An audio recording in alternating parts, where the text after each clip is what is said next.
Hello everyone. Recent আমরা plan করে বেড়াতে গেছিলাম। সেটা কোথায় আসুন দেখাচ্ছি। বিকেলবেলায় আমরা বেরিয়ে পড়েছিলাম সবাই মিলে। বাস থেকে নেমেই স্টেশন মাঝেরহাট। স্টেশনে ঢোকার সঙ্গে সঙ্গেই আমাদের ট্রেনটাও চলে এসেছিল। ওয়েদারটাও সেদিন ভালোই কোঅপারেট করছিল আমাদের সঙ্গে। ভেবেছিলাম খুব বৃষ্টি হবে, মেঘটা একদম কালো হয়ে এসেছিল, কিন্তু হয়নি। প্রায় আধ ঘন্টায় আমরা আমাদের ডেস্টিনেশনে পৌঁছে গেছিলাম। জায়গাটা ছিল প্রিন্সেপ ঘাট, খুবই সুন্দর জায়গা।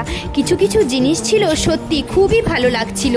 গঙ্গার ঘাট, প্রেমিক প্রেমিকা, কত কিছুই, বাট ওদের একটু অত্যাধিক ভালোবাসাটা আমার ভালো লাগছিল না। আর প্রিন্সেপ ঘাটের এই ভেতরে দোকানগুলোতে জিনিসপত্রের দাম খুব বেশি। পাপড়ি চাট খেলাম, তারপর খেলাম চাউমিন। খেয়ে দেই ওখান থেকে বেরিয়ে পড়েছিলাম, কারণ রাত হয়ে এসেছিল। আর এত ঘোরার পরও এদের কত এনার্জি, স্টেশনে এসে নাচ করছিল। যাই হোক, অনেক মজা করেছি।